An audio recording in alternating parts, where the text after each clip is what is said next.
Yeah, that's right. Welcome to Stew and Nunn show. This show ain't made in China. No, not made in China. Make America great again. Look at that. Got the bobblehead Trump with the black MAGA hat on. We match. Look at that. Hello, Toby. How you doing, buddy? Welcome everyone to another Stew and the Nunn show inauguration special. Well, it's good to be here. It's good to be here. So, are the hats now black? Is that the deal? It befitting a champion, as they would say in the UFC? Well, thanks to Elon, there became a thing called Dark MAGA, and they went to gray on black hats, the most popular. Talking to a vendor down there, I met this wonderful guy who owned 3 different stores, like selling like patriotic stuff and Washington D.C. stuff and all that. And they were like, yeah, the black ones are just, they can't keep them. They're fat. I mean, it's a lot of red out, a lot of red there, but black is hot. I've got 2 different versions of this, actually. Yeah, it's like the one everyone wants now. Black's the new black. Mm-hmm. After the assassination attempt, are you drinking out of a Yeti also? It's like we match. Like we planned that. We did. After the assassination attempt in Butler, PA, when Elon's up there, that's when he presented Dark MAGA. He had a black MAGA hat and black MAGA shirt he had made, and all of a sudden it took off. So, yes. And I'm seeing a lot flying too. I've seen a lot of them in the air before the inauguration. People just flying with these, just like Well, I mean, one of the things that's so silly is the value that we put on clothing, right? Right. They turned the red MAGA hat into like this symbol of whatever bullshittery, and like I really get a kick out of how like they're like, if you wear this type of clothing, you're this, and I guess that's just American culture, right? Well, it's not American culture. That's everybody's culture, from Spaniards like wearing sashes to like the Dutch wearing orange to, the Scottish wearing their tartars, to whatever. Remember, Jussie Smollett, he was like, they threw a noose around me and we're wearing red MAGA hats. Red hats. I saw one hat down there, one's vendor. It was white lettering and it said, "Relax. It's just a red hat." Like that was the hat, wasn't it? That's the best hat. That's the best hat. No, like it's just crazy, like the value that we're putting on the stuff. And, you were there at the inauguration, so I can't wait to hear everything about it. I've watched it from a distance and with, limited, internet and, a Mexican flair to it, the grand fiesta. But it never fails. Like whatever team loses, their attack point is clothing, right? So, when Obama won, everyone's like, look at the bulge in, Michelle's pants, right? Like in the outfit that she wore or whatever. I heard the term Michael so many times this last Yeah, weekend. and now it's like, like Melania looked like the Hamburglar, or like it's like that's all you got. Like you're attacking someone's attire. Like, man, I guess we never left middle school. Yeah. Well, I've seen Melania's hat compared to a lot of things, but man, she looked absolutely stunning. I mean, she looked like. The words of Matthew Courier Burden, she's distractingly beautiful. Yes, and he didn't say that about her. He said that about somebody else. But she was, dude. She was focused. I think, like him, she knows what she's getting into, and she had her stuff together. But anyways, yes, we are here to talk about the inauguration.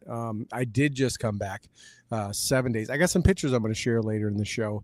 That some that I posted maybe on my personal social media, some not. I do want to announce that tonight, for the first time ever, exclusive here, this show is being broadcast live on Rumble. So, and we are the conservative. Well, here's to our Virgin Voyage on live Rumble. On live Rumble. So we've done Twitch, we do Facebook and YouTube all the time. We've done Twitch, we did X. What episode number is this?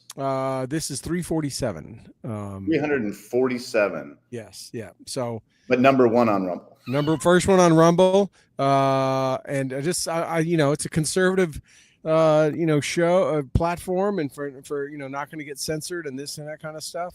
And so I thought, well, let's put it up there now. While you were there, did you hang out with the Zuck? I saw some of our friends spending time with the Zuck. Yes, they did. Are we in the clear? Are we going to get censored? Like, I think 4 or 5 years ago, where we got one good friend that his numbers are back up. Our one good friend said his numbers are back up and all of his stuff. So, I haven't went off and bought the blue check mark yet. I think you have. I haven't went off and done that, but back in the day, if you had a dispute, you had to verify yourself with them, and that's what I did. And I don't even now. I guess you can pay for it, but I had to validate who I was as for a business thing, and you send in your thing, and if you appear in this many Google searches, they give it to you, which I think is hilarious that Meta rely on Google. Yeah, and awkward. Yeah, and I'm not paying $8. I mean, I'm not paying anything. I don't give a shit. I mean, they have a blue check mark. It's like saying that's like me back in the day saying, yeah, it's really a BMX or really a mongoose bike when it wasn't. You're like, wait, it's got a mongoose sticker on it. Like, it's legit. Like, it's not a Kuwahara. No, these aren't tracks. These are Nikes. Those say Nikki. So what are they talking about? Like, no, they're Nikes, dude. But no. So anyways, I did not get to see them. I met a lot of great people, and I'm going to talk about that, and some really cool people that I never would have dreamed I would have met there. Let's go. Who's number one that I met? Most interesting? Yeah, well, that you were pumped and didn't realize that you would get that opportunity. I'd say Russell Brand. Had a great time with him. Did he? I was not a fan of his. I've become a fan. Dude, I'm all in. Let me tell you. Did he share the gospel with you?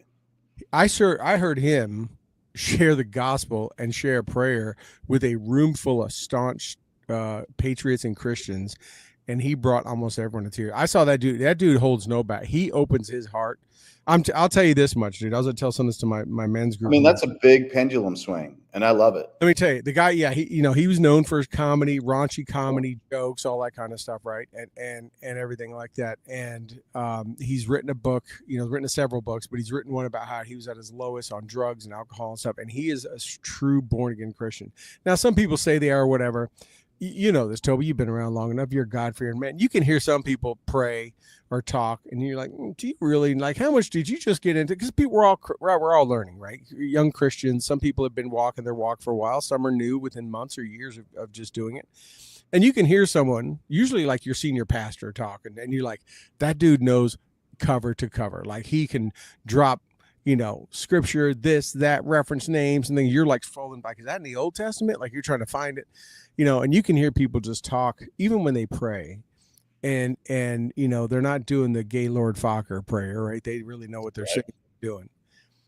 I heard this dude pray to close out a meeting, close out a like a little session meeting at this thing. And we're gonna have the founder of that organization on. I've lined up so many guests that we're gonna have, dude.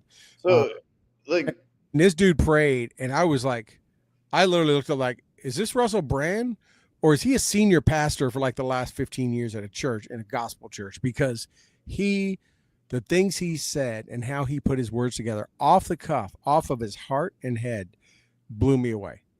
For someone that's been a Christian for so little that he has. So, like, I watched him on Rogan, and I want to say this was like 4 or 5 years ago. And I don't know if Rob is on or whatever, can fact check me on that. But one of the things that really impressed me about him is all comedians, right? All comedians, you know, my good buddy Russell and I were talking about this just last weekend. Comedians, you know, typically hold a higher intelligence level. Everyone thinks that they're dumb because all they can do is, you know, tell jokes and they're kind of the class clown or whatever. But in reality, a comedian has to have the ability to take something simple and find the profound in it, and then communicate and elocute that to you in a way that's entertaining, right? And that it endears to your heart. Now, you know, to keep the room, sometimes things get a little bit raunchy, but there's a level of intelligence there. And I watched him speak with Joe Rogan, and I'm trying to remember what they were talking about. They talked about a lot of different things, but he's exceptionally well read. This dude is all day. Exceptionally well read. He's ADHD. He's all over the place, and he reminds me kind of Trump, but a lot faster on his bringing it back around. But he says all kind, and I'll tell a little bit about the story, what he did. But he is all over the place. That dude's got ADHD, seriously. But the reason I'm mentioning this is because I remember listening to some of the things he said. And, you know, Rogan's an atheist. You know, he was an atheist at that time, right? And, you know, there's other guys like Ricky Gervais, you know, also a comedian that's an atheist, and, you know. Right. But every time, like, they get into it and they start talking to defend their position, they're just reinforcing the truth, right? And so, like, in the back of my mind, I remember this a couple of years ago, I was like, you know, I bet before my time on earth is done, that guy converts, because he's already a Christian. He just doesn't know it. Right. He's like, this is just an act that he's trying to defend himself against. But the reality is he already. Well, I'll tell you, sobriety probably plays a role. And it's just really neat to see, like, these guys, right? And let's also be honest, like, while his faith may have changed, his politics haven't changed that much. Like, he's kind of a middle of the road guy, but he calls, you know, what he calls it as he sees it. He does. There's a famous clip of him on Bill Maher with that one dude, you know, from MSNBC or whatever. And he's just like, hey, dude, like, yeah, Fox is over here. You think you're not? Like, yeah, I don't think his politics have changed that much. They have. Like, really? Yeah, he was proclaiming and thanking President Trump and what he's done and what he's So our good friend we've had on here, the Motley Patriot, who we've had on the show, the reason why I got into Motley. He knew, he invited me down, him and my wife down to just hang out and hang out with him without even knowing any of this was going to happen. And he and I talked, and he's getting me some video footage of some of the stuff that Russell said. But I'm telling you, man, it was moving. And then what's more so is just the time he and I spent after. Let me tell you something. I've, like you, right, met a lot of people. We've known so many people that are famous, that are everyday, whatever, all through the walks of life. You and I both do.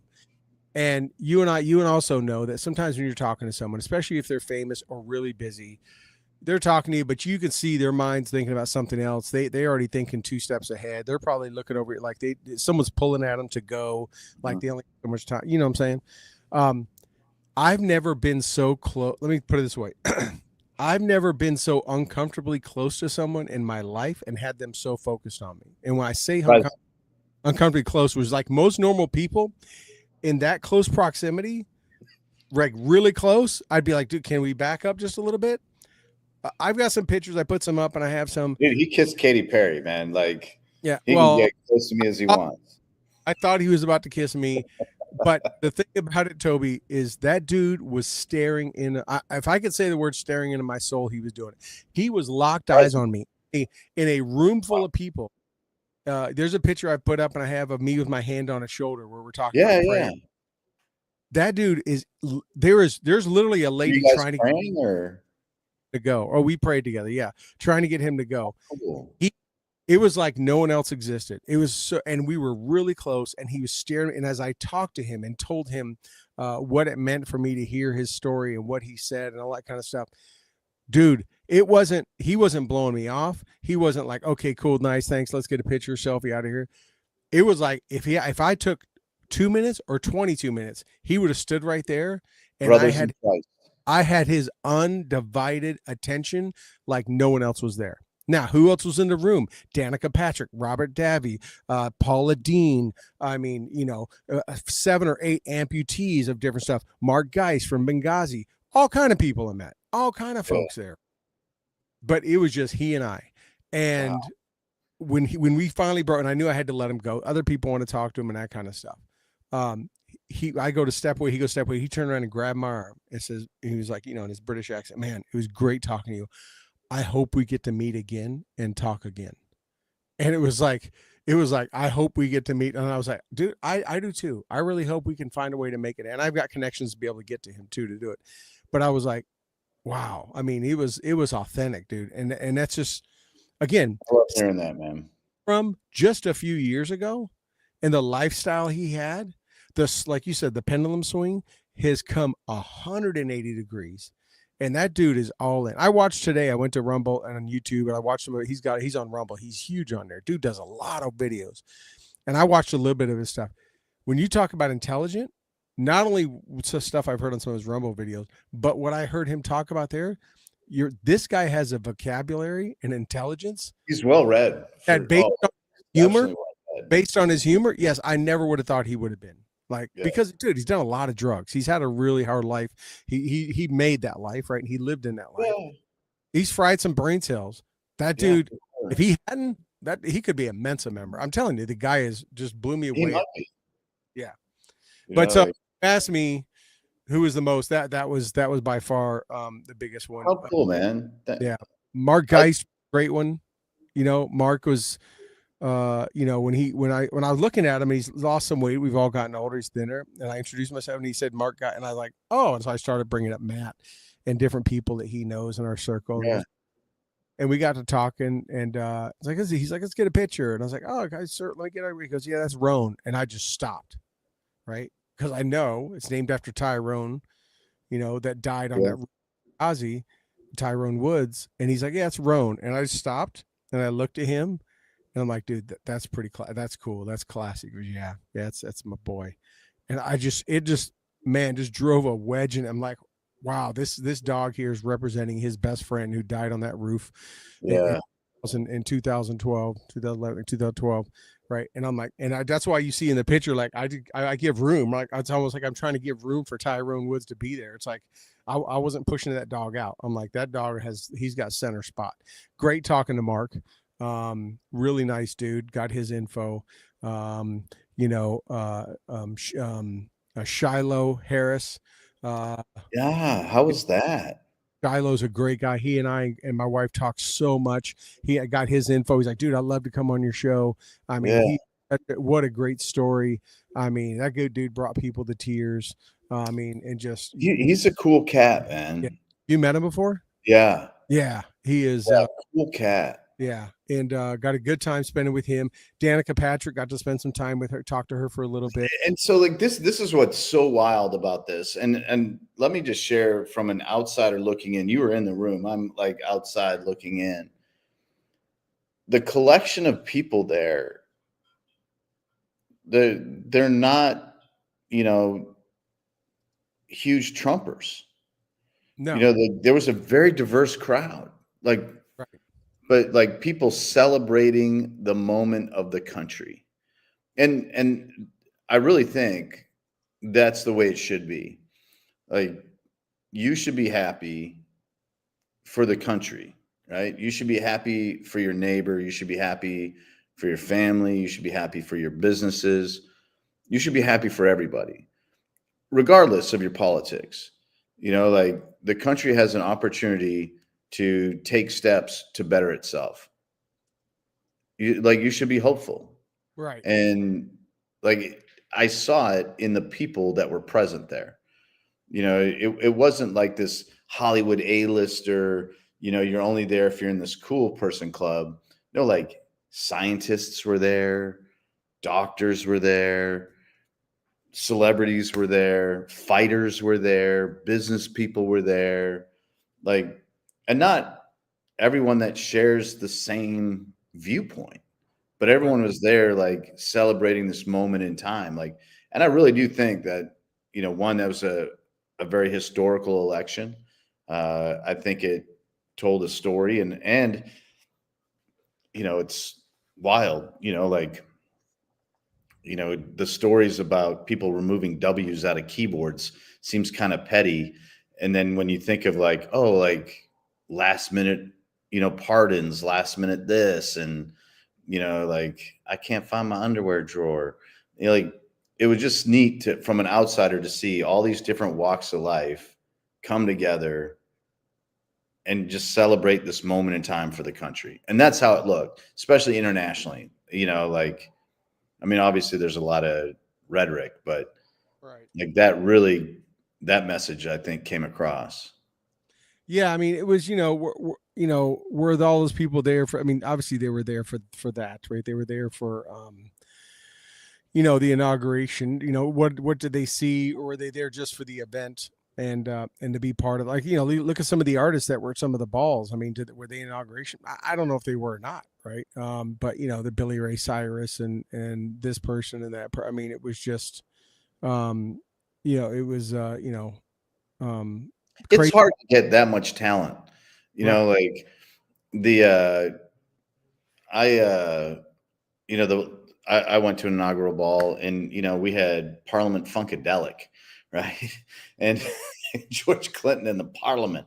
It's hard to get that much good talent, regardless of politics, to cover all those events. It's like South by Southwest, Right. I don't know, like 15 different stages.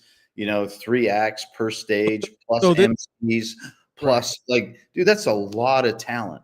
So there were a lot of side event, right? So you got the 3 main balls every season that the president goes to, but like we know, the American Legion ran a ball, and there was a ball hotel, the Sheraton, there at the Pentagon Sheraton, right? That was from the group that's put on and sponsored 4 or 5 of the rallies during the campaign, right? There's just all these balls. They all had events, all had musicians. But this one that I met these guys at was at the Helping a Hero Foundation, right? So Helping a Hero started, the founder that we're going to have on, they had, our boy Pete was down there talking to him. What's his name? Went to jail. That narrows it down. Trump's guy that went to Steve Bannon was there, right? All these folks. So that's where I went down for their last event, their last thing they were doing, and that's where I met all these. It was helpingahero.org is the foundation, and they had these guys in there and all that kind of stuff. But it's very similar to like towers through tunnels and that kind of stuff. But it's getting homes. Yeah, the Travis Manion Foundation, like they rolled deep up in there. I saw that. Right. Bass Pro Shop is a major sponsor of them, if not the main sponsor. They do all kind of stuff. So, anyways, we're that's who I'm down there with. And we see all these people and they all come together and there's big money. I didn't get a chance to really talk to Paula Deen, kind of saw her, surprised. She just was there like, hey, there's Paula Deen. Like when she walked in late, kind of called her out, which was funny, but, it was just all these folks, but they were all there to hear these vets, to hear these guys. And there's a guy that we're going to get on. His name is Amos. He's a Marine. Okay. And I got to pause because his story is that impactful. When he told it, and he's sitting up there with Russell Brand, not only did he bring Russell to tears, there's a lot of crying, dude.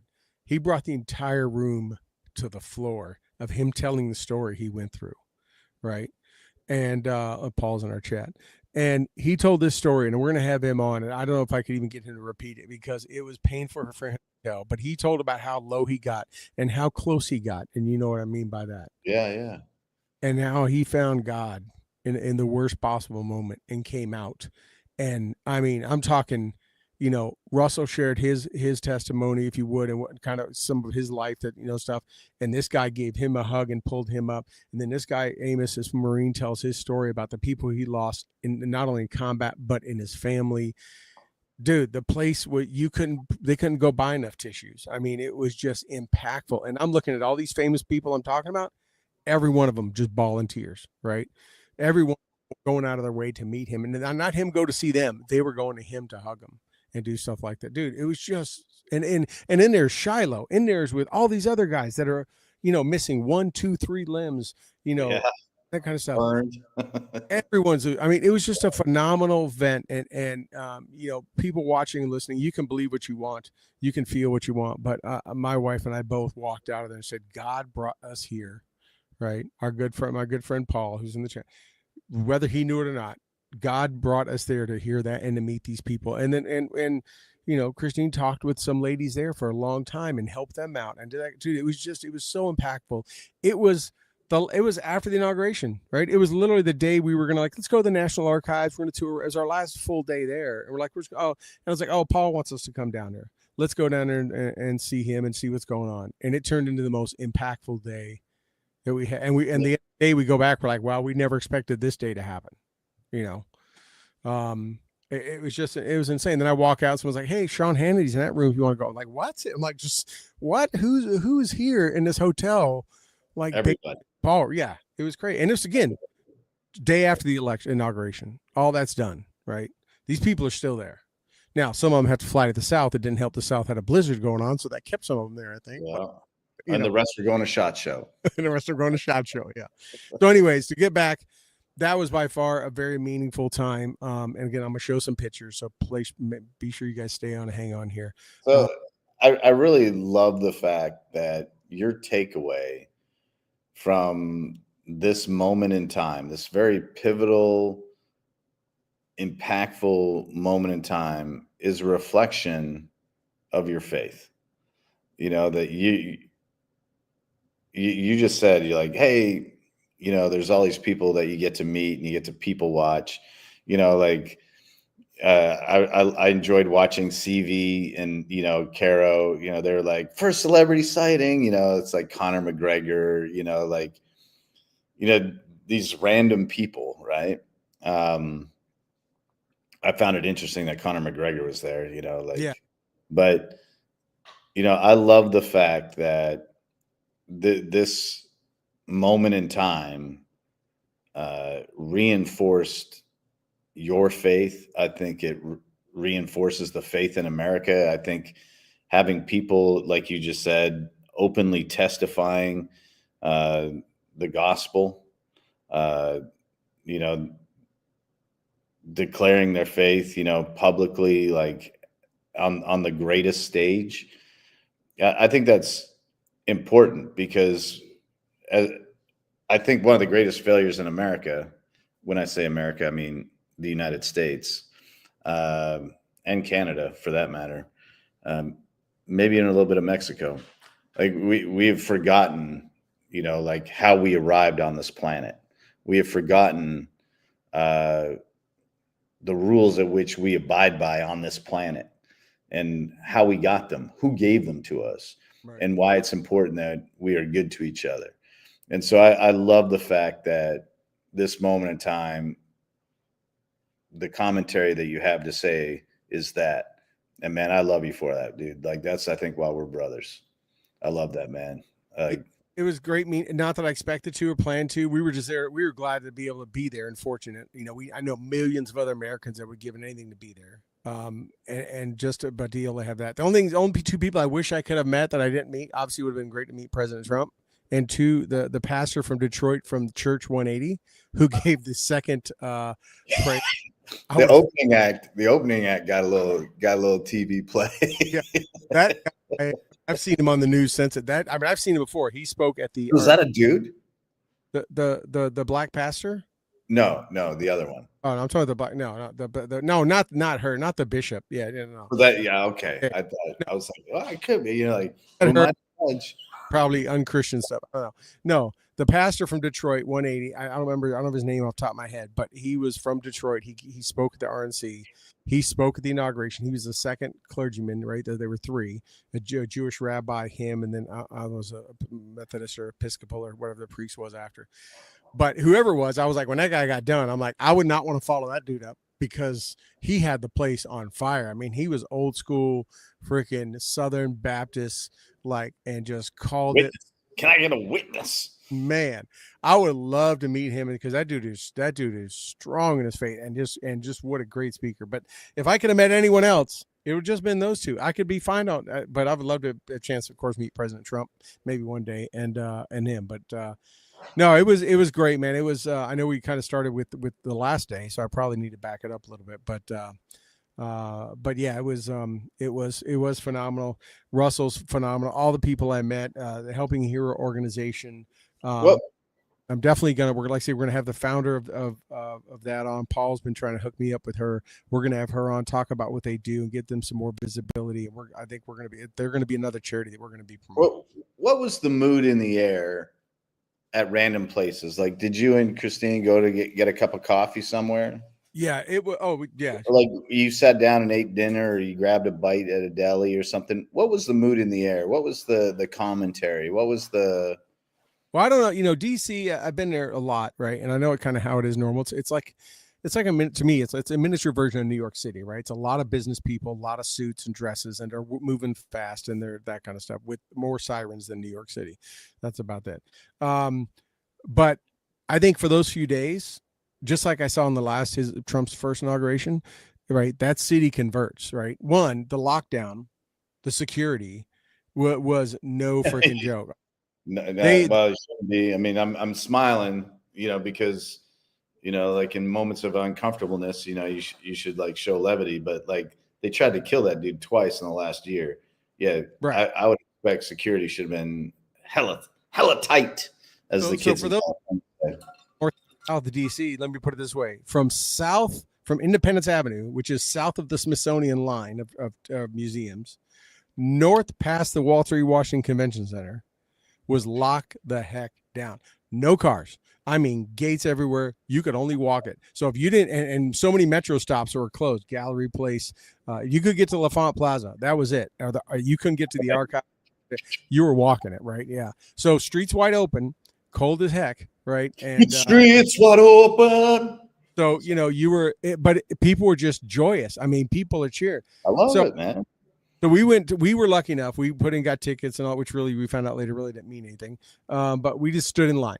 So we went on Sunday. We want to go to the rally. So let's see the rally. We go to the Cap Center. I didn't think once they moved it indoors, which kind of really just crushed us because we were planning to be out and see it like everyone else. Once they did that and it went from 225,000 tickets outdoors to 20,000 people inside the Cap One Arena, I was like, everyone was convinced. Our buddy Wolf, right, John Wagner, he was like, we'd already had our regular tickets, which now are mementos, but he was like they're probably giving all those to the people seated up front, which would make sense. You only have 20,000 seats. So I thought maybe they'd open up 1,000 or 2,000 in the nosebleeds, right, something like that and this is just for the watch party. Like if you're not under 2,000 people in a Capitol building, if you ain't one of them, you're in the watch party or you're just at a bar. There's a lot of watch parties at bars and stuff just to watch the inauguration. So we thought, well, let's go to the rally. So we went to the rally on Sunday, and I'm like, we'll get the rallies the rally starts at 3. Trump comes on at 5. It goes 3 to 6. So I'm like, okay, we'll get down there at noon. That seems good. No, that's not full shift. There were people there from the night before in sleeping bags and chairs to make sure So we got in at noon, and it was like, I'm in California. There's just people on the sidewalk sleeping. And it was about 35 degrees. And it dropped through the afternoon and turned from rain to sleet to snow. We spent a total of 6 hours standing outside in lines just to get into the arena. So we got in literally about 1:45 noon like that. We walked into the arena at 5:50 p.m. Trump was halfway through his speech. Like We got in there. Elon had just got done talking is when we got in there, and we went right to the nosebleeds. And it was. Did you witness the whatever it was? That was the next day. That was at the actual watch. So we didn't think we were going to get into that. So we went to the rally, still had a great time. And I knew about all the sleeping bags and stuff because once we got up to the point where the people were right in front of the Cap One, dude, it was trash it was so many camp chairs, sleeping bags, purses. You don't come into the purse. We saw a woman throw a freaking a Louis Vuitton purse away. You weren't coming in with it. If you wanted it, you could take it, but if you turned it, you dropped it. Garbage bins full of purses, backpacks, bags. It was not coming in at all. I saw a dude in a wheelchair and he was yelling at him. They're like, "You want to keep your backpack? You can leave. It's Secret Service." They're like, "Otherwise, it goes in the bin. It ain't going to be here when you get back." He's like, "What can I do? I'm in a wheelchair." They're like, "I don't know, but you want your bag? Don't come in." I mean, they were not messing around. They had that thing on lockdown. No, I mean, that's the thing is they tried to kill him twice. Right. So when I say they, right, I mean it's the royal they, right? But whoever. Snow. A lot of people turned away at about 4:30. They were like, I'm done. They were just peeling out, right? Yeah. All kind of stuff. We unfortunately got stopped because we got down to the point where the backside of the arena is where they let all they come, where they drive in, right? So they knew he was coming. So they just, Secret Service told Metro PD, put a line of cops there. 10 people in front of us got stopped. And we sat there for an hour and 15 minutes and just watched group of vehicles come in. Then later another group of vehicles come in, all this stuff, Kiss Kid Rock was playing, all that stuff. And we just stood there, nowhere to go. People ask, where do you have to go to the bathroom? You better hope to find a business to let you. Like, you get out of line, you better have someone holding for you. There's nothing, right? There's nothing for you. Go all the way around, back around the arena, blah, blah, blah, and came in. And then in the last few hundred yards is when you saw all this trash. I mean, barriers down, trampled down, all this stuff just pushed out of the way, and garbage everywhere. Food, garbage, sleeping bags, Bluetooth speakers, purses, backpacks. It didn't matter, dude. Just everything just left. Like, if you want to get in, you're dropping it, right? So we go to the rally, get out of there. Great time, even though we only got to see a little bit of it. Still, the mood was great. People, it was like a big party. It was like a big celebration with all the friends you never knew you had, right? And by friends, not people that look like us. Dude, so many young people, so many minors. Really? So many minors. The first day in the rally, we adopted a couple young men in their 20s that drove from Grand Rapids, Michigan. They kind of next to you in line, you get to talking, right? Especially when you spend 6 hours there. Yeah. To know each other, and their friends left, and we're like, "Where's your wingman?" and all that kind of stuff. And then finally, when it opened up and we got to get in, we were like, "You guys hang with us," and we were like, we knew their names. They were looking, they were scouting ahead, recon, and trying to figure out. I mean, it was just a couple young drove from Grand Rapids, Michigan. We're like, we kind of adopted these guys. They were about the age of our youngest, and just kind of, once we got in, we like wished them well. We knew we were going to see him again. Wished him well, told him to have a good time. Right, we're gone. The next day. So we get home, we get back to our hotel about midnight after all this. Because then we went to the Bills watch party to watch the Bills crush the Ravens. So we went to a watch party put on by my county's GOP. What, did you just say they crushed somebody? They beat the Ravens. They crushed them. We'll take it a crush. It might have been 2 points, but we'll call it a crush. But it's still a Bills won. We're still in it. So, yeah. Sucks to be a Ravens fan, but hey, you got the Redskins still in it, so I guess just switch. Whoa! They don't call them the Commanders there. If I called them Commanders, people are like, you mean the Redskins? Someone said that to me the other day. They're like, "Well, the Commanders," and I'm like, "Who are they?" I didn't even know who they were. Yeah. So, anyway, so we went to the watch party. So by the time we get out of there, it's midnight, right? So we get back to the room about midnight. And, like, what a day. We're freezing, dude. Been outside 6 hours. We got to warm up a little bit at the watch party, but, it's single digits. We're at 7-8 degrees out, not counting ambient. It is cold if you're not dressed properly. And even if you are, it's still cold. And so we get back, and we get, like, say, hit back there about midnight. At 3:30, at 3:15. So in that time, our buddy Wagner sends me a link and says, "Hey, here's how you can get tickets to the viewing party tomorrow during the inauguration." I'm like, "Oh, sweet." I go to it. I'm like, "It says it's full." He's like, "What?" I'm like, "It's full." He said, "There's no more tickets." He's like, "Oh, that sucks." I'm like, so then we start looking like, where's there an inauguration? So we started finding bars all over to go do an inauguration watch party. We're like, well, let's go to this. Old Emmett. Right? This place says they're having watch parties. We'll go there and watch with a whole bunch of people, right? We don't know. At 3:30, Christine wakes me up and says, "Hey, I got tickets." And I'm like, "What?" I'm going to sleep about 3 hours, right? I'm like, "What? What are you talking?" And I'm like, "No, you don't. It's a scam." She's like, "No," and she's like sticking it in front of me. I'm like, "Hold on, let me get my glasses." Right? What are you talking about? Sure enough, she's got tickets, and I'm like, "Oh," and she's like, "That's saying security is it starts at the security opens up at 7, like to get into the building, for the inauguration at noon, right?" And I'm like, "Oh," I said, "Well, let's sleep." And she goes, "No, I'm getting a shower now. We're going." I'm like, "Oh," she's like, "We got to get down there now." Look at your bride. I'm like, your bride making it happen. I'm like, "All right, I guess we can." And she said, "We can sleep in the afternoon." I'm thinking, I don't think we can sleep when we're dead, babe. Our 8 p.m. And she's like, how do you know someone's married to an infantryman? There will be signs. yes, we can sleep when we're dead, babe. Sleep in the afternoon. I kind of thought, okay, and I thought, I don't think we're going to be back by then, but all right, whatever. So we got up and got ready, right? We're back down there. So I'm plotting where to drop our Uber to drop us off, because I know with every road's blocked. So I'm like, dude, drop us over here. We got to walk west. So we get dropped down there. We get down there at 5 a.m. We get in line.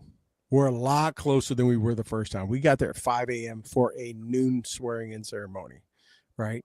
We're still probably 1,500 to 2,000 people back at 5 a.m. There were people back there sleeping. I think they just went and got let go. There was no reserves. There was VIP seating and stuff like that.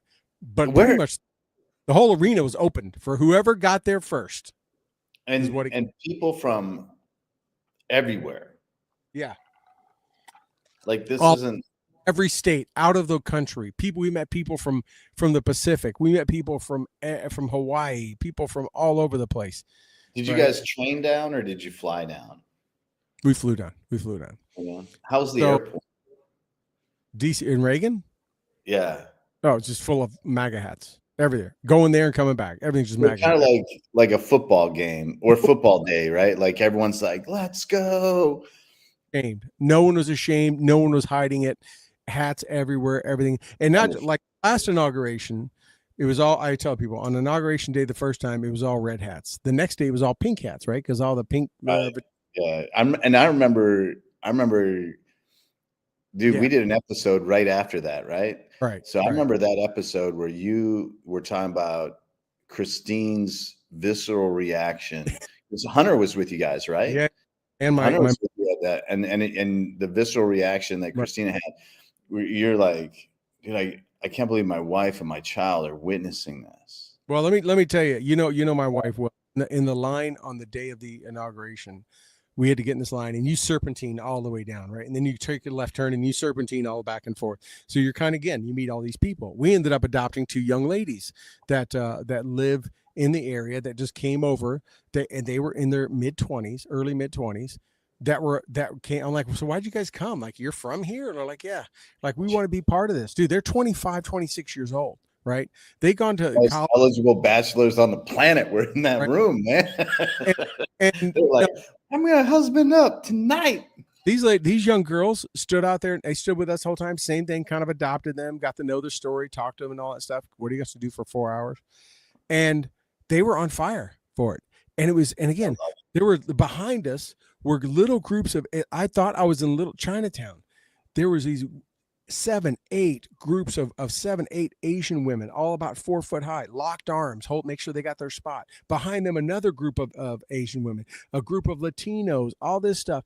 People, Black people, Puerto Ricans, dude, everybody. That you sit there and looked at it. If you just stop for a minute and just looked around, you realized everything you've been fed by the media for the last 8 years, or whatever, has been a complete line of bullshit, because it was just people happy to be there. They had Trump necklaces on with his head. They had Trump hats. They had all this stuff over the top. And it wasn't basic white males or any of that mess. It was America. It was the melting pot. So let's touch on that or expand on that just quickly. Oh, the melting pot of America that could have left when the ceremony got moved indoors, that maybe had tickets. They were part of the 225,000. And the weather went to shit, and they stayed. And then they got in line and they toughed it out. So the last time he was inaugurated, you know, the media went overboard on saying it wasn't a good inauguration. He didn't have this many people. And it was all like, we have to refute anything that he says about that event. I did not see that this time. No. Like, and I think the big part of it is like, you know, the people now everyone knows like, hey, I'm going to look at Twitter. I'm going to look at Meta. I'm going to look at whatever. Look at this real quick. Last time it was the women's march that happened the day after. This time, you know, Madonna came down, said she wanted to kill him, all that stuff. That's right. This time it was the people's march because they can't have the women's march. You can't exclude men, right? Well, they had to make it all inclusive. What is a woman anyway? Right. So they called it the people's march, and now it happened the day before. So it happened on Sunday, not the day after, and it was minuscule. There was nothing. We went to Lincoln Memorial Sunday night. We went there after we did that thing, and because after we did the football game, it was why we got back so late. We always love to go to the Lincoln Memorial at night, and got to talking to, you know, one of the park police up there and talking to him, and he was there all day for it and talking about it and all that kind of stuff. He's like, yes, it was nothing. They showed it. We saw some people in our hotel that had signs they were heading down there, but it was not. That lost its fire. It's not the women's march, called the people's march. Don't think there was a lot of pink hats. And they came out the day before. No one cared. Like, whatever. Everyone is going to a rally. They didn't amount to squat. Right. That has lost its gusto. And did you see any coverage about it? Probably not much on the news. No. And in fact, that's the point I'm making is now it's the teeth are gone, right? Like, right. That media bite, the teeth have been taken out. Right. And, yeah, I'm grateful for that because, you know, like the thing that was enlightening was the diversity of people, the young people, more so than just the diversity of races and all that stuff, or even the genders. It was the amount of young people. I just talked about the couple that were near us both days, different people, but they were everywhere, right? I'm talking young dudes, young men in their early 20s in snow and sleet in suits, right? You know, it was funny. Some of them, there's a liquor store open, right? Someone going to get a little bottle. They come out and they were just making them a mixed drink while standing like, and they're all, and they remind me of my son, right? They're all, they're cracking jokes and all that stuff, but they're all in suits and MAGA hats and tennis shoes and ties and all that stuff. And these guys none of them over 24, 25 years old, right? On fire, right? Yeah. I went to a coffee shop. That's the future, right? Like we forget. I got this stud with me right here over on the couch right now, like just graduated Texas Tech University.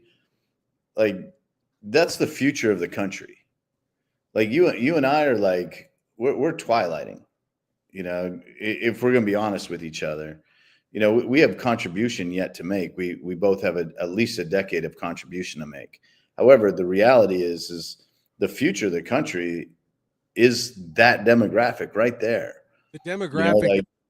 You know, that second lieutenant, right? That second lieutenant that shows up at the unit that's read 7-8, 77 Juliet, that's, you know, got that blue vein throbber that wants to like that's the future of the country. It really is. And like, I love that. I love the fact that those are the guys and girls that are out there engaging their brain and going like, how do we make our circumstance better? I've been watching all this stuff from Canada, right? I've been watching all this stuff from Canada, and all I'm getting out of Canada is like, boo-hoo, boo-hoo, boo-hoo, boo-hoo. I can't buy a house. I have no future. You know, you robbed me of this. You robbed me of that. Boo, boo, boo, boo. You know, like, dude, fucking change your circumstance. Like, stop being a victim and be a victor. Start demonstrating like a little bit of initiative, to, you know, the instigation of the appropriate action without the presence of direction, and get your shit together, you know, and go do something positive. You want to be part of the future, join it. And I love the fact that I'm hearing like that's who's out there, because that's the future. And that's like, I want to be on their coattails. Right. Like, I don't want them on mine. I want to get on theirs. 8 years ago, I would have people come to me in areas like Austin and different places over here, and they would whisper to me like, I'm a Trump voter, or I'm with your guy. And all that, because people just know. And I'd be like, why are you whispering? Like, dude, I can't say that around here. dude. Now it's like it's everywhere. I walk through an airport with a Bills hat on. I hear "Go Bills." You walk around now with a Mac. I just went and dropped off a return at UPS, and I had on my I have an inauguration beanie. Young guy, mid-20, literally just happened an hour and a half ago to a return from Christmas, right? Amazon turn. I drop it off. We do the thing. He goes, dude, love your hat. I'm like, huh? I'm like, oh, I'm like, yeah, thanks, man. He goes, that's awesome. He's 24, 25 years old, got a goatee beard, working UPS, right? In Western New York. So not anywhere. Working. You're not, Working. you're not in a conservative deep South. You're not in this and that. And that's what I mean. 8 years ago, you had people doing that. Now, right, it's not something you have to keep secret. And what you realize when you see things like this is, see the difference between the first inauguration when it was 200,000 people outside or a million or whatever the hell it was, right? It's just lots of people. You don't really focus. When you're compressed in a line for 4 or 6 hours and then you're in a stadium. It's intimate. You're in a stadium, there's 20,000. You can see faces in all directions, and you above you, below you, you realize it is the diversity of America sitting right there that toughed it out, stood through the weather, did whatever, got up early, waited in line, starving, nowhere to go to the bathroom, all that stuff. And they're there just to be part of the moment. That's when you walk on and go, this is freaking awesome, right? Here's the thing is you don't need that word to qualify that statement. It's not the diversity of America. It's America. You know what I mean? Like we feel like we've been told and we've been forced that we have to like throw these words in there, you know, to like make something more valid or qualify the statement. No, like that's actually America. Like it is. It's like that's America. And they were Americans, and you know, and it was just a lot of Americans, a lot of patriotism. Nobody, we went to the Pentagon City Mall, you know that area. One of my favorite places. Went to all over downtown, right? Through this metro. Dude, you're wearing Trump stuff. Nobody's balking. No one's like, you don't have to worry about like, I hope they don't freaking, give me an elbow on the way out. No, there's none of that. Everyone's like, we know why you're here. Yeah, we know why we're here. Everyone's glad he's the president. And everyone's cool with it, regardless of what the media tells you of who does and doesn't like him. I'm telling you, everyone's good with it, right? And everyone's excited, and everyone was on fire. And again, I went to this event that I talked about, right? That Helping Hero event. That was the day after DC life was back. They were tearing barriers down. They were done with the lockdown. The metro stations were open, and everyday DC business life was back on. There were still people everywhere. Right. Just well, that's the thing is like we're ready to go to work. Right. Everybody, every industry in this country, or I'm not in the country right now, but I got you. Every industry is ready to work. I mean, I really like, I'm in the tourism industry, and, we're ready. We're ready for people to start, like taking trips and enjoying themselves. Right. I talk to people, in the lumber industry. I talk to people in the energy sector, both natural and like man-made. Like they are ready to work. They are ready to like flip switches. They're ready to dig holes. They're ready to like better themselves. They're ready for their families to have a brighter future. And, like, let me tell you, nothing wrong with there's nothing wrong with wanting the best for your neighborhood. Right. Right. Let me tell you, there's nothing wrong with that. There's nothing wrong with wanting the best for your family. There's nothing wrong with wanting the best. We've convinced each other, like for whatever means, be it media, be it whatever, that it's bad to wish well for yourself. Like, a rising tide raises all boats. So right. If you do well, your neighbor does well. If your neighbor does well, you do well. And we've convinced each other like it's bad to think that way. And it's country well, I'll do well. If our country does well and the economy does well, we all do well, right? Yeah. The only time I saw vitriol or hatred or anger or anything like negative like that was the morning of the inauguration, right before, when the news hit all of our phones about the last minute pardons. And the freaking line blew. I mean, I saw it. I was like, what? And I was talking to a guy next. We were just talking about. I was like, oh, hold on a second, dude. I'm like, oh my god, he just pardoned us. It's like what? And it was like when the silver alert or whatever goes off, right, and all the phones start going. It was like, what family? And I hear this motherfucker, and it's the whole line, and people just started talking, and everyone just turned to each other and just started having political dialogue, and everyone it was like, oh, and that's worse than Millie, and blah blah blah, and it was just nonstop. I mean, that blew the. Let's touch on that quickly because, like as a man that's trying to become a citizen, has to pass a test. The combat crucible wasn't enough, but like I have almost every amendment memorized. I have all the articles memorized. Like my lineage in terms of presidency is pretty solid. My basic understanding of the law is pretty solid. A pardon means you've been convicted. Yes, that's the way it's written. So like, this is one of those things where like you and I are in a group chat with some pretty high level individuals, and this thing starts getting floated in that group chat. And I read that and I was like, dude, this is clickbait. This is just clickbait, because the reality is you can't preemptively pardon somebody for something like that. What does it do? Yeah, it virtue signals that, well, there's probably a good chance that Millie did commit treason. There's probably a good chance that Fauci, like fucked the world over. Right. There's probably a good chance that, the January 6th situation was, like shenanigans. Right. Like this whole like January 6th thing is really, we're talking about January 6th 4 years later, right? So where was it? 5? Yeah, 4 years later. We're talking about something that happened where people are still in prison and have been well, I mean, did they all get out this morning? No. Because last night on the news, like there were still some cats up in there. There was like about 100, but I mean, some of them did some bad shit, and but we all fell for it. And it's like, let's one more thing. Let's just try and like spike this.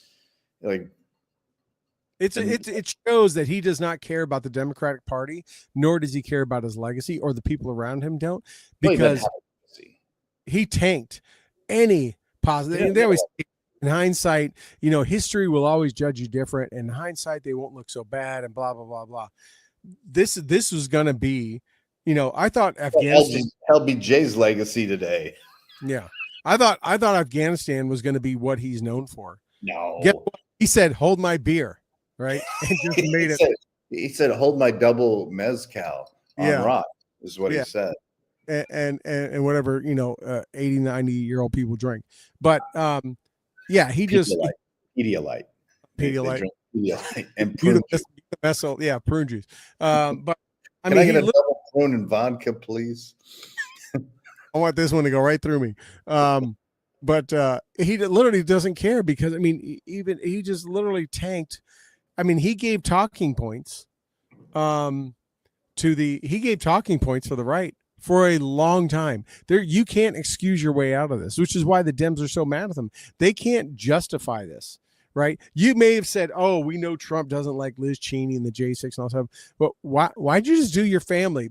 And what I gotta say, I love most of all is Trump said he didn't pardon the most important person, himself, right? Dude, he's not. Have you ever seen anything from Antarctica? Right, the plane lands in Antarctica, and people get off the plane and they get on this big bus, right?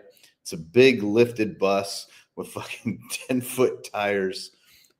Dude, that's who he threw the January 6th under. Like, it was that bus. Right? Yep. It's dude, yeah. You're absolutely right. He like the umbilical cord was like, he was like, oh, this party that I gave everything to, like they did me dirty. Yep.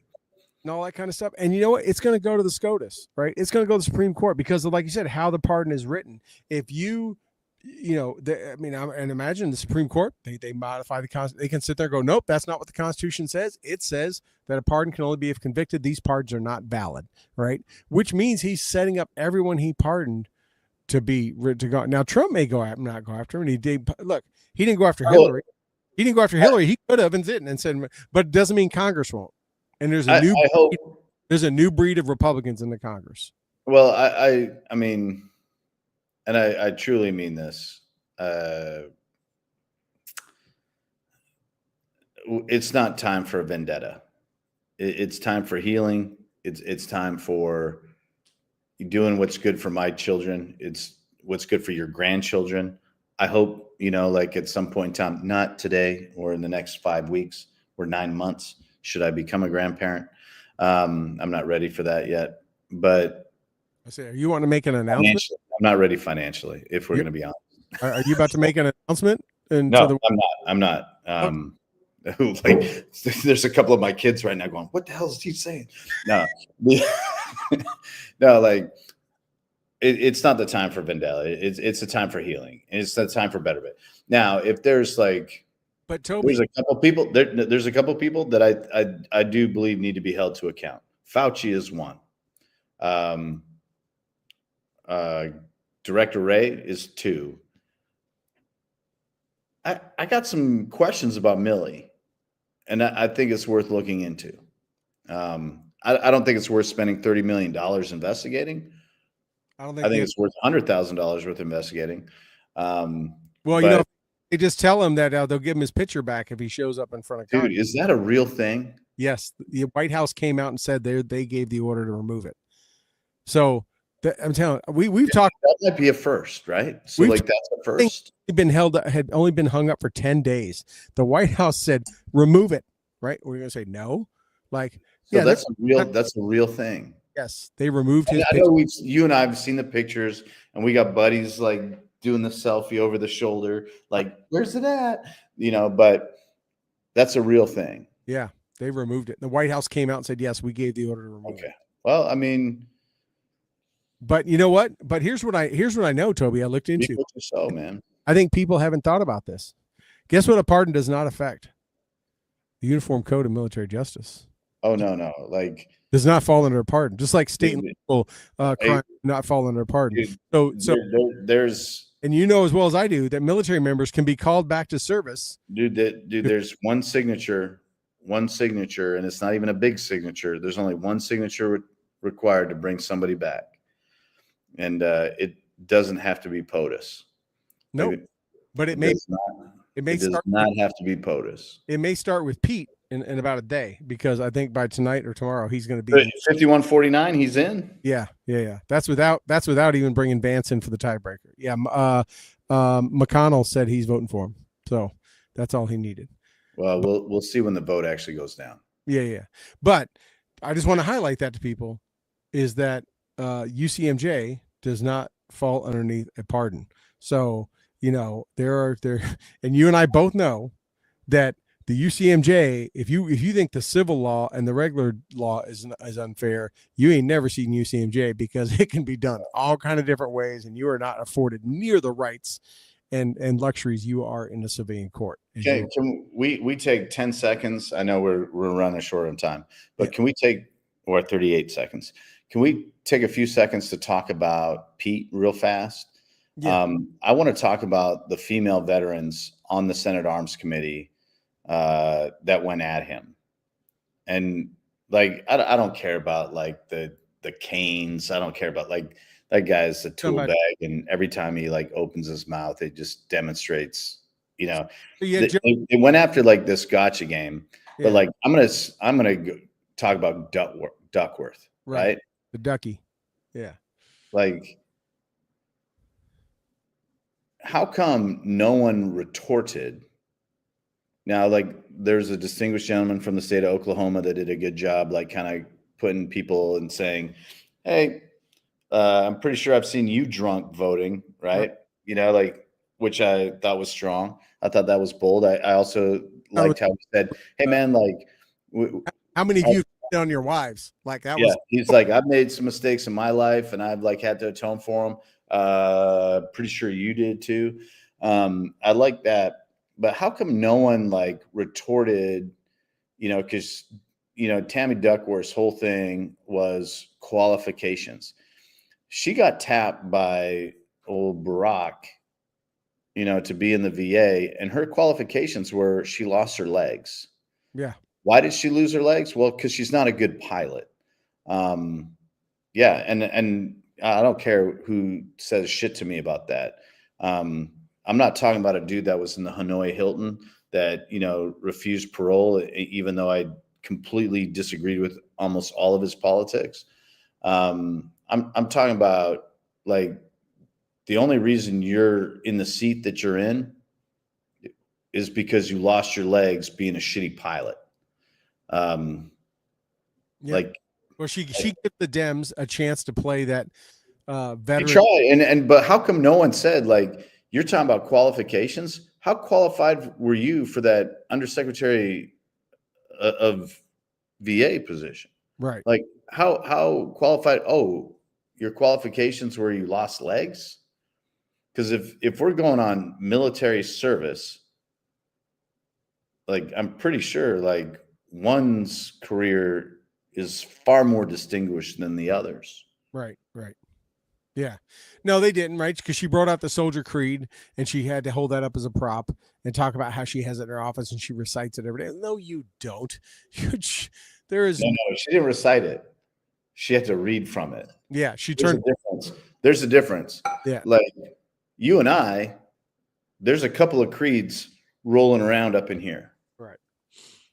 And I guarantee if I started going recognizing, or if I said no one is more, stanza after stanza is going to fucking flow from your mouth. It's going to start here. It's going to come here, but it's really right here. It's going to, but like 5-year helicopter pilot.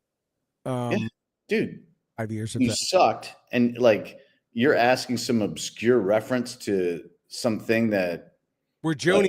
You have to get read into. Like I was a West Coast guy, right? So Pacific Pathways guy, 2ID. What's it?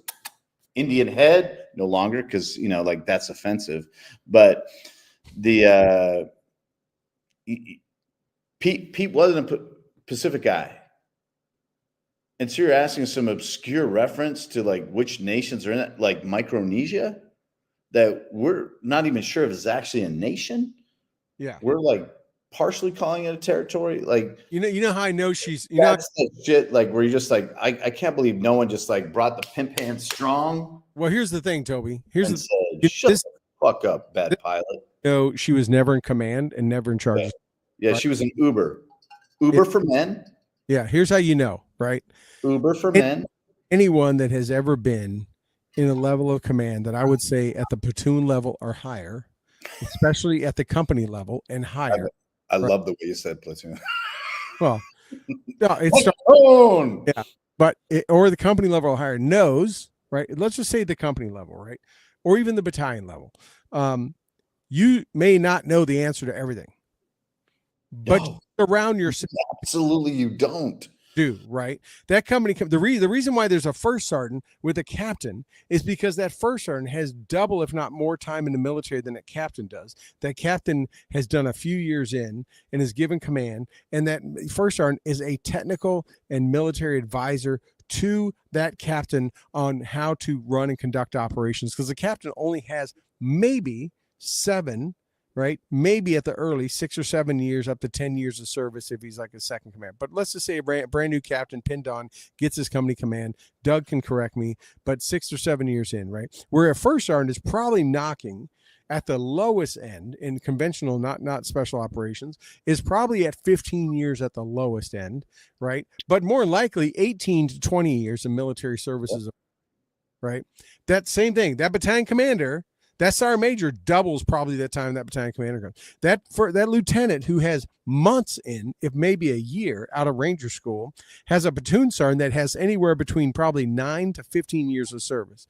So He's correct. I had a platoon sergeant one time that said, I was a mortar guy, and he goes, he just goes, I wish I knew as much as you on FTC and this kind of stuff and everything. He goes, I need to know it like you do. I'm like, no, you don't. I'm like, I'm your FTC chief. I'm like, I'm here. I'll keep it. I'm like, you can't know everything, right? You know, your job is beans and bullets now. You're not going to be the tactical guy. You've got to lean on those squad. You're not going down. You're going up. Right. You've got to lean on them. You got to know you lean on your FTC guy to run your FTC, right? That kind of stuff. As a first sergeant or a company commander, you're leaning on platoon leaders and platoon sergeants, right? You get an XO that is a senior lieutenant, probably has a platoon or two, or maybe a platoon and a specialty platoon under his belt. Now his XO. He's got some time. He's an advisor to that commander. He'll handle the logistics of it and the admin. That first sergeant handles his piece of it, allows the company commander to make his decisions and handle, and it goes up from there. So nobody's expecting Pete Hegseth as a major part-time active duty, part-time National Guard to step in to a organization side of DOD and know how to run every single job. That's why you build a team. He's going to surround himself. And he said that with very smart people. Guess what? Every other whistle dick that has come in and been the sec def, regardless of what boards they've sat on and how many stars they earned or whatever, still surrounded themselves, even Rumsfeld, with people that were smarter than them in areas in them. And how do I know that? Because our good friend Abe Abrams was the senior military advisor to Rumsfeld and sat there and was his guy. He would lean over to him and say, how should we handle this? Or what is your input? So say that like you don't know who is in this. Shut the hell. You do not understand what it means to be in command or in charge and surround yourself with smart people. No, so they're two large institutions, right? The two largest institutions in the United States government, number one, the VA, number two, DOD. The only way that you would have the experience to run those is to have run those, right? So you can't just keep picking the same person over and over. Rumsfeld, though, did get picked twice. Years apart. I mean, right. Kind of brought him, and that's because someone said, build a good team. Right. And if my dad told me to build a good team, I'm going to listen to my dad. That whole argument of well, you don't have the qualifications to do this. You don't have the qualifications to do that. Eat a bag. You bring up the creeds, one, I'm just grateful that I went through PLDC. That's right. That's dating ourselves, right? That you and I both went through PLDC. And when we learned and recited the creed and learned the creed and believe in the creed, in the first stanza, it's like a leader of men. And two, in one of the final stanzas, if not the final stanza, it says, officers of my unit will have maximum time to accomplish their duties. They will not have to accomplish mine. And that's because a team has been built, a table has been set, a plate has been prepared for that person to step in and make decisions, because what's being put on their plate has been prepared by people that know what they're doing. You don't have to be a Michelin star chef to appreciate good food. You don't have to be a Michelin, starred chef to know how to cook your meal. But you do need to know how to eat it. And that's one bite at a time. And, that's why when you look this up, what qualifications did Mr. Austin have? Because if we're looking at qualifications, right. The number one failure in the military, the retreat / withdrawal, removal of Iraq, the greatest military failure in American history until he created the second, which became the largest failure in American military history, being Afghanistan. Shut up. You had no qualifications to be in the VA. You have no qualifications, to be in the Senate. Hey, she put some people that you did. She put a D after in the same state as someone that gave you that gig in the first place. Right. She put a D after her name and ran in Illinois, right? It's why Hillary moved to New York so she could win. Satan himself could get Senate seat if he moved to New York and ran as a D, right? That's just the way it is. I know we're running out of time. We're running. I wanted to go to some. It was terrible not to see Michael there at any of the events, the funeral and the inauguration. But apparently, like, Jennifer's banging the shit out of Barack right now. So, like, I don't know who Jennifer is, but Aniston. Oh yeah. Oh, I'm not up on the TMZ chat. Dude, okay. That's how it's looking. Jennifer Aniston and Barack. I'm gonna show some pictures here. I took us off here. I just want to take us through, show a few. How cool is that? So this is, love the Pentagon Sheraton, because you get this phenomenal view of DC. I'm gonna kind of rotate through. Great lobby bar, by the way. Great lobby bar. We drained it. Oh, look at you. So one of the things we went and saw I've never seen before was the Air and Space Museum out by gorgeous in there, dude. We've done all the Smithsonian's, but that one. Dude, so that's the best one. It was like, what have we not seen? We've spent so much. That's the best one, dude. You can see all the planes in the background, right? Dude, it's the best one, and they're all in there. Look at that. Oh yeah. Hold on, I gotta pause it here. So let me go back one. So yes, Maverick. So I mean, there you go. That's the Enola Gay there, right? The plane that dropped the bomb on Hiroshima, right? No big deal. Right. Notice this little jet here with the swastikas. A lot of German aircraft. You can see red suns here. Hey, Japanese, all kind of planes. I mean, there's so much stuff to see. Captured. You biplanes back in, or you can't see them in the view I got. But I've been there, dude. It's my favorite. It's my favorite place. Yeah. That Air and Space and the Spy Museum are my favorite places. Yeah. I would love to put the Holocaust up there, but it's just too much, dude. Got the Enola Gay, right, which is awesome.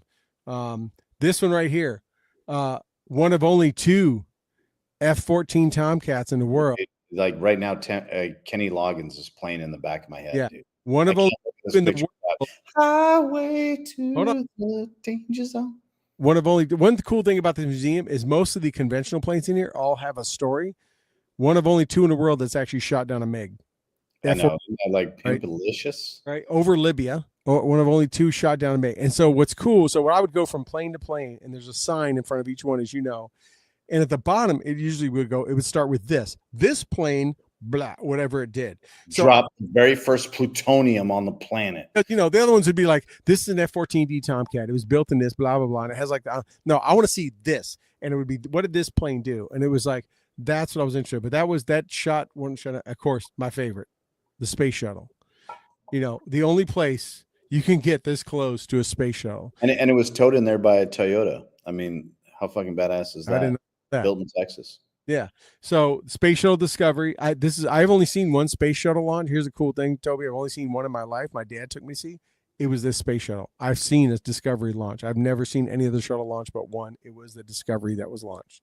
Well, I mean, I'm not trying to be crass, but the other ones are gone, bro. Well, I got you. Challenger, gone. So SR-71 Blackbird. I have multiple pictures. I only took that is the greatest plane in aviation history, right there. Phenomenal plane. And just as you can see, I mean, I took this from above. You can walk all the way around it. You can look under, just like the space shuttle, which is behind this SR-71. But I mean, phenomenal plane. Where are you going to see one like this? I mean, it's just awesome. That was the one. There's only 2, right? There's only 2 on display. One's in DC and one's in Pensacola, right? Probably. No, not Pensacola. Forgive me. Eglin Air Force Base. Or this is on. We're going to the rally. This was, they were already taking this. What a beautiful shot, buddy. They put all the flags up. They do that for the inauguration. They put all the scaffolding seats. They've already taken it down. So this was, the day of. And you got everything at half mast because of that other guy. On this day, but they put it full staff on inauguration day. So it was half mast on this day. That's a great shot, man. Of course, I told we went to see the Lincoln Memorial. Always go up there at nighttime and see that. Still just a great place to go visit. The Washington. This was from the steps. So this was beautiful. Look at the reflecting pond, all kind of frozen over. Kind of stuff. So this is again the night before the inauguration. That's a beautiful shot, dude. Yeah. And that's just off your iPhone? Yeah, it's off my phone. Yeah. Oh, you got Santa? I got MAGA Santa. Santa with a MAGA hat on. I had to get that. That dude had an epic. He's on vacation, man. Look at him living it up. Going to do the rest time of the year. So he stood in line to go to a MAGA rally. So MAGA Santa. I had to get that picture up there. This is who's on his naughty list. This is the day of the rally on Sunday. This was just one picture. Dude, those are the people trying to get in. This is a small smidgen of people. That's like 10,000 people. And that's just, it goes for miles. It was 6 miles of lines, 6 miles that we stood in for 6 hours. This is just a smidgen of people. This is serpentine back and forth as far as you can see. Super cold. Yeah, it was just nonstop of people. And wow. Just, yeah, everything you could imagine. Dude, that's a great shot, bud. You know, America. This I love. Larry Kudlow and Bill Hemmer, right, doing selfies together. So where we were at in the stadium was right next to where all the media, literally right next to. That's so funny. Like that's like the odd couple right there. Yeah. We got pushed out of our seats because they were like, "Oh, this is where they shouldn't have gave you these seats. This is where the overflow media goes." So we were right next to them. Saw all the media, all that stuff. You're like, I'm media. I don't know if you know this, but we're the #1 podcast. And yeah. Have you not talked to Dave Bellavia about how popular? Dude, you have no idea how popular we actually are. But, you know, Bill was cool. We would yell to him and he'd wave to us and all stuff and everything like that. But I thought it was funny. Like, you know, these guys work together on Fox and Fox Business. And they're like, let's do a selfie. Behind them is the entire inside of the arena. So they were doing a selfie in front of like the entire MAGA. That's cool. I thought that was kind of cool. They were like in front of this. So here's our boy. Why won't it see? Oh, it doesn't show I'm trying to see if I can see the whole picture. Let me see if I can. The old cropping. That's the old cropping. Cropping. It does. This is not helping. Well, no worries, man. That's Cash Patel. So that's Cash right there. He's talking to us. I can't wait for his hearings. And then we got Elon, and this was the day of the watch party. And yes, I saw everything that happened. I saw what Elon does, and that's why. So I'm sorry for those that are on the left that are watching this, and my family and friends and coworkers. You're all full of crap. What if you watch the whole video, you see what he did, and it wasn't a Sieg Heil salute, and it's just the most idiotic bullshit that they're making up. I was there to see. He's just like thumping his chest, pointing out, right? He was doing this. He was like pointing out, like, I love you. You're my people. He pointed the front, and he pointed the back, and he said, I love you guys. I love you. He was like we do, right? You tap your, like they do in the Muslim world. Like he gave it the old Matthew McConaughey. Yeah. That's Elon. There's Youngkin, Governor Youngkin from Virginia. Like I say, you can't see him. I'm sorry, I didn't realize it's showing. There's Charlie Kirk from Turning Point. These were all the warm-ups. Brian Donaldson, you can kind of see him on the side view. We're the Hodge twins, man. I want the Hodge twins. Wish they were, dude, I would have lost my mind if they'd been Brian there. Sarah Huckabee Sanders, you can kind of see her there. Bring her back. Yeah. Make Arkansas great again. Youngest governor ever. Make Arkansas great again. Our past guest, Ronnie Jackson. He's been Ronnie. And he's a former doctor for Barack and Trump, and now Congressman from Texas. So Ronnie Jackson came and talked to us. Of course, I just love that picture right there. Just that's a jumbo, right? There's Kellyanne Conway, who I met at Dave's ceremony. She was Ann was there talking to folks. I had to do this, so I don't know if you told the story. You've been missing hunting that bad. You've only killed 28 deer this year. Yeah, I know, but no. So this, I don't know if I've told you this story, man. So this is in your defense. 20 of them were dope. But go ahead. This was my dad's hat, and he was wearing this when he died. Are you serious? Yeah. So this was his hat. He was a big Trump, and I have it right over. And I have his Trump 2020 hat, and that was the hat he was wearing when he took his last breath. And I took it. My mom gave it to me, and it sat in my office, and I've done nothing with it until Election Day. And I took it on November 5th, and I wore it to the ballot box to November, and I brought it with me for this event. So I took a couple pitch selfies with it, but I thought this was better because this. Dude, I love that, man. You wore it when you voted? I wore it when I voted. You casted your dad's vote? I only did just mine because I'm not going to do something. Oh, but like, I did. Dude, I love that, man. Till I took it down to DC. I had I voted sticker on it. I took it off when I went down to DC because I didn't want to just fall off and do somewhere. So I took it with me down there with a couple other hats, but I wore this one on the day of the inauguration. And while President Trump is talking, that's when I held it up, but it kind of made it blurry. But I held it Oh, up. I can see him in the background there, dude. Yeah. That's cool, man. I took it for that, and I put it back up, and I probably won't wear it again. Well, I'm sorry for making the hunting joke because, like, no, okay, that's a beautiful story, dude. it is, and it's You have overkilled this year, by the way, but go ahead. I only got 6. I usually get 7, so. But I wanted to have this there. This was me bringing him with me, right? This is him. Love it. Because he would have just been in awe and loved it that I was there for this, just as much as he was the first time. And he would be so excited if I was there.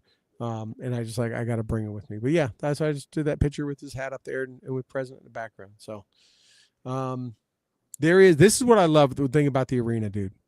Where else are you going to watch a president sign executive orders? And this was him with dude. He rifled through some there. Yeah, with the White House secretary and with JD Vance. You can see Brian Donaldson up in the back and the chair of the RNC. He is right there signing executive orders in front of 20,000 people. But where else? And then you probably saw, right? He threw the pens out like he was doing his T-shirt gun, which I thought was so. I wish I was closer for that. He was just tossing pens, right? As he signed these.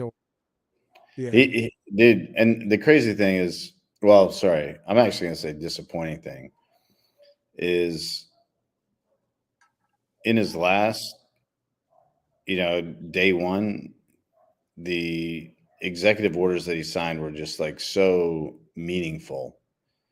These ones were like, dude, I can't believe we're having to say this, but I'm going to say it so we can get on with our lives. But they were good. I mean, yeah. Well, they're good.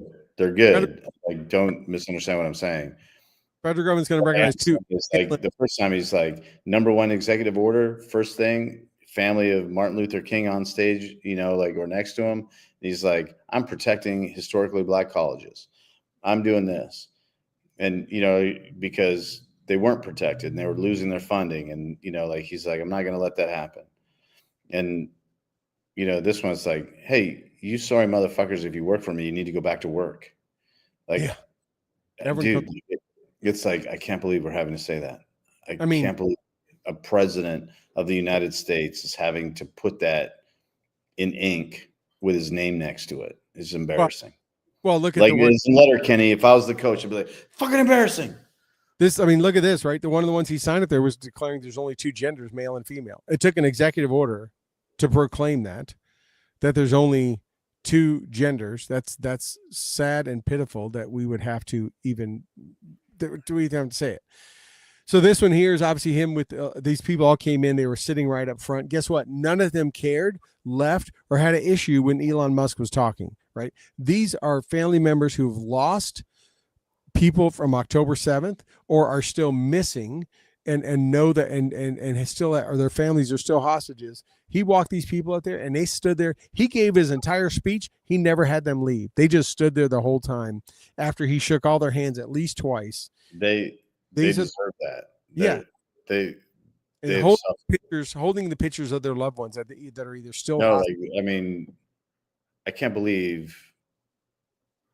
Yeah, after people posted their pictures and people ripped them down. Right. No, dude, this in particular. There's a business 2 doors down from me here, and there's a young man that was killed that fateful day in October. And I parked my Tahoe down here next to a vehicle that has a picture and a poster magnet made on the tailgate from that attack and that music festival.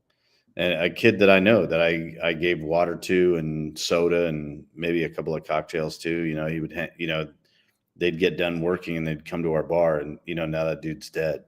I love that he did that. I thought that was a bold move, and it needed to be done because, the shenanigans of this other shit is just shenanigans. Like, what happened to being human and civility, to quote Matt Goss? Right. Yeah. All Yeah. right. This Let- here, I mean, so two things happen, right? One of JD Vance's daughter come over at one point, and you probably see it if you go back and watch it. And sits on Trump's lap in front of this entire stadium full of people. And him and JD Vance, like a grandpa, and JD Vance's little girl just sat there talking, just BSing, while whatever was going on, right? I think the parade was happening. And they just sat there and chatted like no one else was in the room. And it wasn't even his own daughter. And then that's JD Vance's little boy. I think he's like 7. It was so funny. I wish I got it, but at a different time, I didn't get the picture. He's sitting there he's like so bored. He's just hanging on the edge, right? He's in front of the president, and he's got his teddy bear in his hand. And it's just hanging down. Christine has a great picture of it. So his hand's just hanging down in front of right next to the presidential seal with his teddy bear, just bored out of his mind, right? This little kid, nothing. And it's just a great picture of the humanity. I know we have to wrap, but like quickly, speaking of kids, last inauguration, very protective of Barron. This inauguration, acknowledging Barron's influence on reaching the youth, right? You and I, we were talking with Wolf, months ago about, it was Barron that got him on Rogan. It was Barron that got him on Sean Ryan. It was Barron that, was like, you need to go talk to these guys. Well, that was the thing. If you wanted Trump on your podcast, Barron had to like it. Right. And dude, I got to tell you, man, one of the most savage things I saw was this clip of like Barron talking to Biden. Yeah. Everyone and Biden's face change. No one knows what he said, but dude, like a lot of memes making up what he said, which are right. But the reality is you had a son addressing the enemy of his dad, who most likely played a role in assassination attempts. Like, look that dude in the eye and be like, hey, bro, what's up? Yeah. Dude, but you know what? Barron got a lot of. He might be like the silliest, salliest Nancy I've ever met. But I tell you, in that moment, I was like, all right, bro, like, yeah, you're 7'8" and fucking 122 pounds, but respect. He got a lot of accolades because he was the only one of the Trump family that went over and shook Joe's hand. And he shook him all right. He shook his hand and then he shook his fucking soul, because whatever he said to him. Well, the best part in this rally, so every time Barron came on screen, Mike, the people just lost their mind. In this, he does a fist pump and they called him out. Like the whole stadium just goes Barron, like they loved him. And he, he's kind of awkward. He's shy. He doesn't, but he kind of much more took it this time. And he does a fist pump like Trump does, gave a thumbs up, and at one point put his hand behind his ear like he's WWE, like he's a Hulkster in the middle of the ring, and does the hand behind the ear, and the place loses his mind. And so you can see him start to become comfortable with this and everything like that. He could be very well a force to be reckoned with, for sure. He would be on the basketball court, that's for damn sure. But it's a tall kid. Just a big pic of the whole thing and what it looked like. He's a blue chip player. Nick Nolte was making a new movie. Yeah. This is, you can see, regardless of whatever any left media says, this place was filled to the rafters, all the way to the top. Right? It was just maxed out. So this right here, I didn't mention. This was someone I met too, which is very fun. And he's the boss of our old good friend Wolf. This is Peter O'Rourke, the former VA secretary under Trump. Yeah, it is. Peter's coming on the show. Coming in great. Peter's coming on the show. He's like, dude, he handed me his phone. Give me a number. He's already reached out to me on text. Phenomenal guy. We talked for a while. It was funny, dude. I told him, he's like, what'd you do? And I told him, hey, I'm retired first sergeant. He was in the Air Force, but it was funny. He just locked up, like in attention. He goes, oh, first sergeant, sorry, locked up. Like, dude, that's respect, dude. Great guy, but former VA secretary. He was the man for under Trump for the VA. He's coming on our show. Phenomenal guy. I forgot about Peter on there. Still a great person. There's me and Shiloh having a great conversation. We're talking. Me and Shiloh and I talked for such a long time, and he's coming on. Got his info. I can't wait. I look forward to him being on because I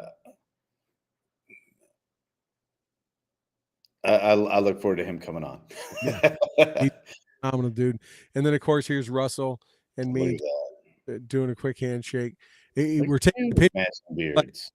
he realized Christine's taking a picture. He's like, and you can see his hands kind of blurry. He comes, he's like, get over here. So he does a picture of the three of us. He was like, someone else take the picture, but just authentic. I love it. Guy. But yeah, that was just some of the pictures from there, just a few that I grabbed. But yeah, great dude. But hey, I know this went long. We're about an hour and a half. Wow, really long. Lot to cover. And I didn't cover it all, but enough that I guess the last thing if I want to leave for anybody, if JD Vance is the next one or whoever, if you ever get a chance, as you know, Toby, I told you it's our fourth one. This first one was just her and I. Usually we always had the kids with us. It's important if you can take your kids or grandkids with you to see how the civil process and the transfer of power and just the pomp and circumstance. There's things that happen in DC only one time when this day happens. There's the way they change the city that you can only do and things you can only see one time. There's a reason why we've went 4 times. It is a phenomenal thing to be part of and to see. So, yeah, I just encourage people, if you ever get the chance, it should be on your bucket list to try and do, to get down there for it. And yeah, I'm just so glad, even though we didn't get to see a normal inauguration and we didn't get to a ball. We were trying to get to one of the balls. I brought my tux. Christine brought a dress. We brought everything to be ready for it, hoping we could get in one. It just didn't work out. That's okay. We still had a phenomenal time. And that last day that Paul got us in there with, to meet all these great people and hear some great stories with the Home for Heroes group, that just made it out. I'm sorry, Helping a Hero group, not Home for Heroes. That just made the whole, that just really capped it off and was icing on the cake, was being able to hear those stories and get to meet those folks and talk to them. But anything from you, Tobe? I know we got to go. No, I'm like writing notes actually right now. That's what I'm doing. I'm like, I apologize because I'm like I'm excited about all the guests we got coming up in this year. 2025 is going to be a great year for Stew and the Nunn. I know 2024, I wasn't on as much as I needed to be, and you were the lion's share, and you had that yoke of running your mouth. I look forward to like alleviating. I got a stud over here that's going to help me like get some of this work done so I can do more of this stuff. So I'm like super excited, looking forward to seeing Shiloh, looking forward to talking to everybody that we've got lined up. 2025 is going to be a great year. Pumped for it. And more importantly, shout out to my wife who got a massive award, hit a big milestone, 1,000 hours of community service in one organization, the Master Naturalist. She is one of the top Master Naturalists. Shout out to her. And then, no, I'm just pumped that we're going to talk to some like studs and do more and learn more about the civil process and everything that we have, So tune in. She's a master Tobyist because she married you and carries yoke herself. Is what she is. She is that. But yeah, you need to get spun up because come November, I got more deer to kill this year. It's 2025 now, so be ready by the fall. So I don't have to cancel so many shows. But anyways, yeah, hey, I got you. I know you do, bro. Thank you so much. Thank you everyone for joining us. I know it was a long episode here at 347. Stay tuned in. You better tell everyone about it. I've showed you a preview of some of the people that we're going to have on the show. And some of these stories we're going to hear, and it's going to be like nothing you've ever heard before, I guarantee you. So everyone else, want to tell everyone a good night and wish everyone well. Stay warm, stay safe, and if you're in the South, go enjoy that snow while you got it. Everybody have a good night.